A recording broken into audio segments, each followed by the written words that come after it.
ဒီလူဆိုရင်ကိုယုံရတယ်ဒီလူဆိုရင်ကိုသူ့ရဲ့ reputation ကောင်းတယ်ရှုံးတဲ့လူဟာဘယ်လိုပုံစံနဲ့ရှုံဖို့ပဲအရေးကြီးရလို့သူတို့ကယူဆပြီးHello အားလုံးပဲမင်္ဂလာပါဒီနေ့တွေးမိရလေးတစ်ခုကိုပြပြချင်ပါတယ်ဆိုတော့ကိုကြည့်နေတဲ့လူတွေထဲမှာလေလူရည်လေတဲ့သူနဲ့လူလေကြတဲ့သူနဲ့ပေါ့နော်နှစ်မျိုးကိုတူတူပဲလို့ထင်တဲ့လူတွေရှိလားဒါမှမဟုတ်ရင်မတူဘူးပေါ့နော်ကွဲတယ်လို့ထင်တဲ့လူတွေရှိလားပေါ့ဆိုတော့ကျမကတော့အဲ့နှစ်ခုကဒီပလေးပေါ့နော်ဒီအလွှာပါလေးတစ်ခုပဲခြားတယ်လို့ထင်ပါတယ်ဘာဖြစ်လို့လဲဆိုတော့နှစ်ခုကtwist လုံးလို့အရန်လွယ်တဲ့ဝါဟာရနှစ်ခုဖြစ်နေတယ်ပေါ့နော်ဆိုတော့ဒါပေမဲ့သူတို့နှစ်ခုမှာကြတော့သဘောတရားအဖြစ်ဆိုရင်တော်တော်ကြီးမှာကွာခြားတယ်ပေါ့နော်ဒါဆိုတော့လူရင်းလဲတယ်ဆိုတာကကြတော့ကျမတို့ကဒီ meaning ကို English လို့ဖွင့်မယ်ဆိုရင်တော့street smart ဖြစ်တဲ့လူ resourceful ဖြစ်တဲ့လူပေါ့နော်အဲ့လိုလူမျိုးကိုလူရည်လဲတယ်လို့ခေါ်တယ်ဆိုတော့လူလဲကြတတ်တဲ့သူတွေကကြတော့ဘယ်လိုမျိုးလဲဆိုတော့ cunning လုပ်တယ် cunning ဖြစ်တယ်နော်exploitation လုပ်တယ်ဆိုတော့လုပ်တတ်တဲ့သူတွေပေါ့နော်အဲ့လိုမျိုးဖြစ်တဲ့သူတွေကကြလူလဲကြတဲ့လူတွေစရင်ထဲမှာကျမတို့အများဆုံးဖြစ်ထည့်တယ်ပေါ့နော်ဆိုတော့အဲ့လိုမျိုးလူနှစ်ဦးနှစ်ဖက်မှာလေအကျင့်ဝိသေသအဖြစ်ဆိုရင်ဘယ်လိုလေးတွေကျမတို့တွေ့ရတတ်လဲဆိုရင်လူရည်လဲတဲ့လူတွေက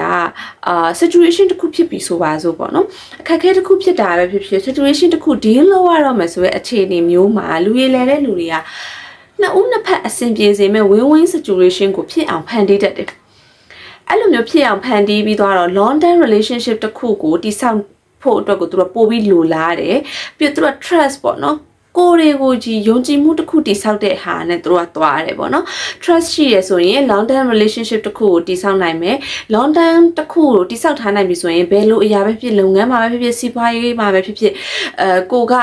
နေရာတစ်ခုမှာအများတန်းရှိရပေါ့နော်ဒီလူဆိုရင်ကိုယုံရတယ်ဒီလူဆိုရင်ကိုသူ့ရဲ့ reputation ကောင်းတယ်ဆိုတဲ့ဟာမျိုးရှိတယ်ဆိုတော့ညာတော့အဖြစ်ကလူရည်လဲတဲ့လူတွေကဒီ trust ပေါ်မှာ base လုပ်ပြီးတော့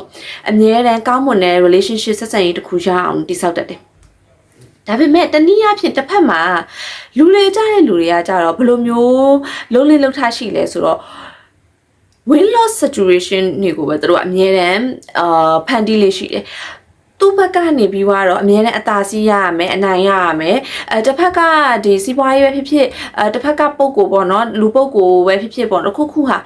ဘာဖြစ်ပဲဖြစ်ပါဘယ်လိုဆုံးရှုံးမှုမျိုးနဲ့ပဲရင်ဆိုင်လိုက်ရပါစေသူမထင်ရင်ပြီးရောဆိုတဲ့ဒီ selfish ဖြစ်တဲ့ mindset မျိုးရှိရပေါ့နော်ပြီးတော့သူတို့ကဒီလူရည်လဲတဲ့လူတွေနဲ့မတူတာတခုကဘာလဲဆိုတော့လေသူတို့က short term relationship ပဲတည်ဆောက်တယ်ပြောဆိုလိုချင်တာကကြတော့သူတို့ကဒီရေရှည်ဆက်ဆံရေးတခုကိုတည်ဆောက်တဲ့နေရာမှာမကျွမ်းကျင်ဘူးသူတို့ကဒါပေမဲ့သူတို့ဘယ်နေရာမှာကျွမ်းကျင်လဲဆိုတော့ရေတိုဆက်ဆံရေးတခုကိုတည်ဆောက်တဲ့နေရာမှာကျွမ်းကျင်တယ်သူတို့ကဒီအချိန်လေးတွင်းမှာဒီဟာလေးကိုဒီလူနဲ့ဒီခဏအတူလေးမှာပဲလောက်လိုက်မယ်ပြီးရင်ဒီကနေအကျိုးအမြတ်မြတ်ရအောင်ယူလိုက်မယ်ပြီးရင်ပြီးပြီဒီလူနဲ့ပတ်သက်ပြီးတော့ရေရှည်နောက်ထပ်2 နှစ်3 နှစ်တိလက်တွဲပြီးစီးပွားရေးလုပ်သွားဖို့တွေပါတော့အရင်မစင်စားဘူးတကယ်လို့စီးပွားရေးလုပ်ငန်းအကြီးတွေမှာလူလေကြတတ်တဲ့လူတွေကအများဆုံးအဖြစ်တချို့လူတွေဆိုရင်တော့ရှိတယ်နှစ်ရှည်ကိုတော့လုပ်တယ်ဒါပေမဲ့သူတို့အကျိုးစီးပွားတစ်ခုမှမရဘဲနဲ့တော့ဘာမှမလုပ်ဘူးစီးပွားရေးလုပ်တယ်ဆိုတော့အကျိုးစီးပွားလိုချင်လို့ပြောရင်ပြောလိမ့်မယ်ဒါပေမဲ့အကျိုးစီးပွားကိုတရားမျှတသောနည်းနဲ့လုပ်တာနဲ့တရားမျှတတဲ့နည်းမဟုတ်ဘဲနဲ့တူတပားကိုထိခိုက်အောင်လုပ်ပြီးမှရတဲ့အကျိုးစီးပွားမျိုးကိုသူတို့ကပို့ပြီးတော့မောတယ်ပဲပြောရမလားပို့ပြီးတော့အဲ့လိုမျိုးကနေရလိုက်တဲ့ဟာကိုပို proud ဖြစ်တဲ့သူတွေပေါ့နော်ဒါလူလဲကြတတ်တဲ့သူတွေရဲ့အကျင့်စာရိတ္တပုံစံအဲ့လိုမျိုးရှိတယ်သူတို့ကလူလေကြလိုက်ပြီးတော့အဲ့လိုနှစ်ချက်ကွက်နင်းလိုက်ရတာအဲ့လိုမျိုးတစ်ဖက်လူကိုဒုက္ခရအောင်လုပ်လိုက်ရတာသူတို့ကအနိုင်ရသွားတယ်တစ်ဖက်လူကဖြစ်ချင်တာဖြစ်သွားပါစေဆိုတဲ့ဟာမျိုးကိုကြာသူတို့ကအဲ့ဒါကိုသူတို့ရဲ့အောင်နိုင်ခြင်းလို့သတ်မှတ်တယ်ပေါ့ဆိုတော့အဲ့ဒီအခြေအနေမှာလူရည်လဲတဲ့လူတွေကကြတော့အဲ့လိုမသတ်မှတ်ဘူးအမှန်တော့လူရည်လဲတဲ့လူတွေရဲ့လုပ်ပုံလုပ်နည်းရကြတော့သူတို့က process တစ်ခုကိုဒါမှမဟုတ်လဲစီးပွားရေးတစ်ခုကိုလုပ်တယ်အဲ့ဒီအချိန်မှာသူတို့ရဲ့လုပ်ရကြောင်တစ်ဖက်မှာထိခိုက်မှုရှိရဆိုရင်သူတို့ကလေ responsibility ပေါ့နော် responsible ပြန်ယူတယ်တနည်းအားဖြင့်ဘယ်လိုလုပ်ပေးရမလဲဆိုတဲ့နည်းနဲ့အဲ့ဒါကလူရည်လဲတဲ့လူတွေမှာတွေ့ရပြီးတော့လူလဲကြတဲ့လူတွေမှာကကြတော့သူတို့နဲ့ပတ်သက်ပြီးနော်စိုးချင်းနဲ့ထိခိုက်သွားတဲ့အရာတွေအကုန်လုံးကို သူတို့နည်းနည်းလေးမှပြန်ပြီးတော့ကြည့်ရမယ့်အရာသူတို့နဲ့ပတ်သက်တယ်ဆိုပြီးတော့ accountable ယူတတ်တဲ့စိတ်သူတို့မှလုံးဝမရှိဘူးပေါ့နော်ဒါကတော့ကျမမြင်မိသလောက်လူလေကြတာနဲ့လူရည်လေတဲ့လူမျိုးစားနှစ်မျိုးရဲ့ကွာခြားချက်ကလေးကိုပြောပြတာပေါ့နော်တစ်ခုက empathy ဖို့ခေါ်တယ်ပေါ့နော်ဒီကိုချင်းစာတရားနဲ့ဒီအလုပ်လုပ်နိုင်တဲ့ဟာမျိုးပေါ့နော် empathy ဘိုင်းမှာဆိုရင်လေလူရည်လေတဲ့လူတွေကကြတော့လေတစ်ဖက်လူကဘယ်လိုဖြစ်သွားမလဲတစ်ဖက်လူဘက်ကိုတွေးပေးတယ်ပေါ့နော်တွေးပေးပြီးမှအလုပ်လုပ်တယ်ဒါပေမဲ့လူလေကြတဲ့လူတွေအများစုကကြတော့တစ်ဖက်လူတွေကမတွေးပေးဘူးတွေးပေးရခေါင်းမှန်လည်းမသိဘူးပေါ့နော်သူတို့ရဲ့ mindset ကကြတော့ဥပမာအနေနဲ့မြင်သာအောင်ပြောမယ်ဆိုရင် okay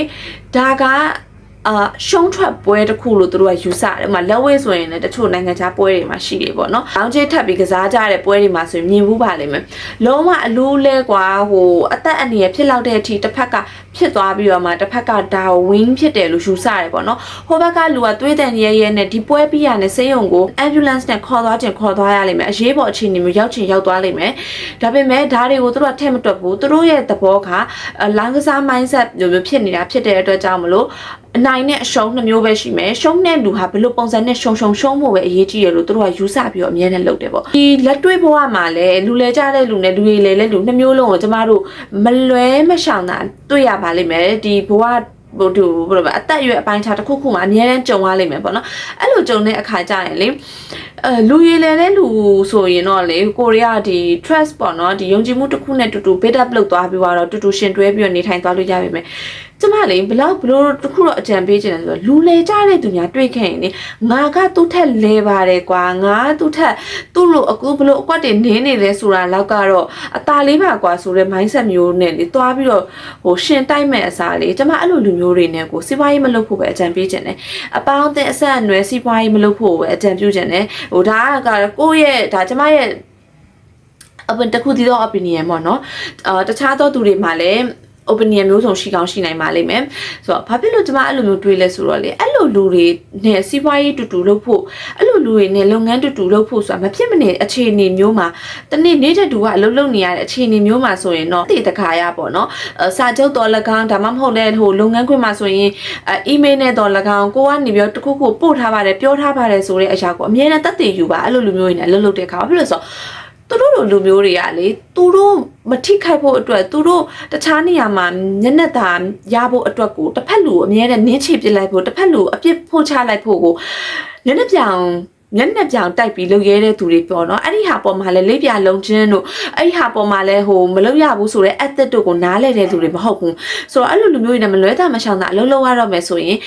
လိုအပ်တဲ့စာရွက်စာတမ်းကိစ္စတွေဒီတက်တေတကာရနဲ့လောက်ရတဲ့ proof တစ်ခုခုကိုယူထားပြီးတော့မှအလုပ်လုပ်စေချင်တယ်ပေါ့။ဒီလေတဲ့လူတွေနဲ့အလုပ်လုပ်ရတာကစိတ်ချမ်းသာတယ်။တစ်ခါတလေမှာသူတို့ကတော့မှကိုယ်တွေကိုပြန်ပြီးတော့ဘလို့ပုံစံမျိုးလေးတွေလုပ်ရင်အဆင်ပြေနိုင်မလဲဘလို့ပုံစံမျိုးလေးတွေလုပ်ရင်တော့ဒီထက်ပိုပြီးကောင်းနိုင်မလဲဆိုတဲ့အပြုသဘောဆောင်တဲ့အကြံဉာဏ်လေးတွေ comment လေးတွေပေးတတ်တယ်ပေါ့နော်။ဆိုတော့ဒါပေမဲ့တကယ်လည်းလူတွေကြားတဲ့လူတွေကကြတော့အကြံပေးသလိုပုံစံမျိုးနဲ့ကိုဒီ mind play လုပ်တာပေါ့နော်ဒီကိုရဲ့ဒီစိတ်ပိုင်းဆိုင်ရာကိုကစားပြီးတော့ manipulate လုပ်တာတို့ mind play လုပ်တာတို့ mind game တွေလုပ်တာတို့ပေါ့နော်ဆိုတော့အဲ့ဒီဟာတွေလုပ်ပြီးတော့ကို negative အတွေးတွေကိုပေါ့နော်တနည်းမဟုတ်တနည်းကနေထည့်ပေးပြီးတော့ဟိုမျိုးစုံပေါ့နော်ဟိုလုပ်တတ်တဲ့သူတွေထဲမှာပါတယ်အဲ့လိုလူမျိုးတွေလူတွေကြားတတ်တဲ့သူတွေဟာစိတ်ပညာပိုင်းဆိုင်ရာမှာပါထူးချွန်တဲ့သူတွေဖြစ်နေတဲ့အခါမျိုးမှာဆိုရင်အရန်ကုန်မှာ gaslight လုပ်တာတွေ manipulate လုပ်တာတွေကိုကျွမ်းကျင်လုပ်တတ်တယ်ပေါ့နော်ဆိုတော့အဲ့လိုလူမျိုးတွေနဲ့တက်နိုင်တဲ့လောက်ကင်းရှင်းနဲ့ဝေးလေးမှာနေနိုင်ရင်တော့အကောင်းဆုံးပဲမကင်းနိုင်ဘူးဆိုရင်လည်းသူတို့နဲ့လှုပ်တဲ့အခါမှာ